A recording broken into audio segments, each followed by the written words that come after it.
नमस्कार। बीपीएससी की तरफ से असिस्टेंट एजुकेशन डेवलपमेंट ऑफिसर यानी एईडीओ परीक्षा से जुड़ी एक बहुत बड़ी खबर आई है। जो लोग भी इसकी तैयारी कर रहे हैं उनके लिए ये जानकारी बेहद ज़रूरी है। तो चलिए सीधे इस अपडेट पर आते हैं। सबसे पहले जरा इस नंबर को देखिए, 1283। ये कोई मामूली नंबर नहीं है।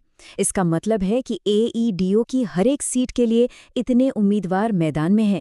आप सोच सकते हैं कि कंपटीशन किस लेवल का होने वाला है। तो सवाल ये है कि ये कंपटीशन इतना तगड़ा क्यों है। चलिए इन आंकड़ों को थोड़ा और गहराई से समझते हैं कि आखिर ये नंबर आया कहाँ से। देखिए, बीपीएससी ने इस भर्ती के लिए कुल 935 पद निकाले हैं। सुनने में ये संख्या काफ़ी अच्छी लगती है ना? लेकिन असली तस्वीर तब साफ होती है जब हम देखते हैं कि इन सीटों के लिए अप्लाई कितने लोगों ने किया है। और ये आंकड़ा है 12 लाख से भी ज्यादा। जी हाँ, आपने बिल्कुल सही सुना।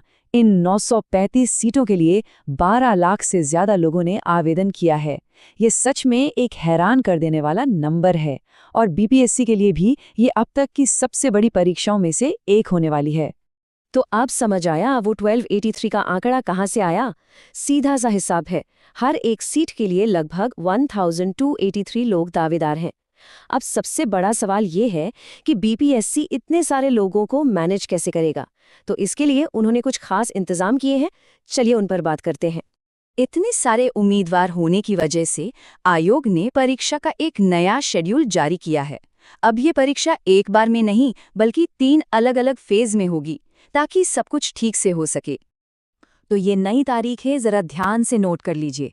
पहला फेज होगा 14 और 15 अप्रैल को, दूसरा फेज होगा 17 और 18 अप्रैल को, और जो आखिरी यानी तीसरा फेज है वो 20 और 21 अप्रैल को रखा गया है। अपनी तारीख को अच्छी तरह से चेक कर लीजिएगा। अच्छा, डेट्स तो पता चल गए। अब अगला बड़ा सवाल, एग्जाम होगा कहाँ। तो आयोग ने इसकी भी पूरी प्लानिंग कर ली है। चलिए परीक्षा केंद्रों के बारे में जानते हैं। इन 12 लाख से भी ज्यादा उम्मीदवारों के लिए पूरे राज्य में कुल 746 परीक्षा केंद्र बनाए गए हैं। ये अपने आप में एक बहुत बड़ा इंतजाम है ताकि सभी लोग आसानी से परीक्षा दे सकें।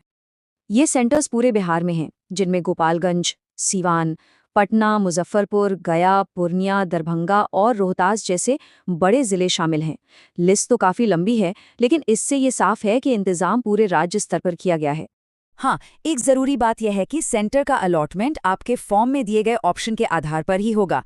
इसलिए अपनी सही जानकारी के लिए बीपीएससी का ऑफिशियल नोटिस देखना बिल्कुल न भूलें।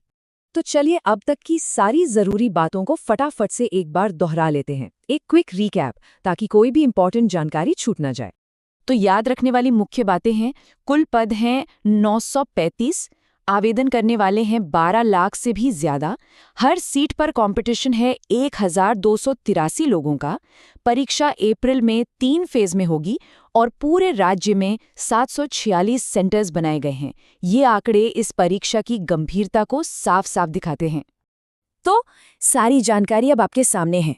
कंपटीशन बहुत सख्त है, शेड्यूल तय हो चुका है और सेंटर्स भी निर्धारित हैं। अब सबसे बड़ा सवाल ये है कि इस बड़ी चुनौती का सामना करने के लिए आपकी तैयारी कैसी है। अपनी मेहनत और पूरी लगन से तैयारी पर ध्यान दें। हमारी शुभकामनाएं आपके साथ हैं।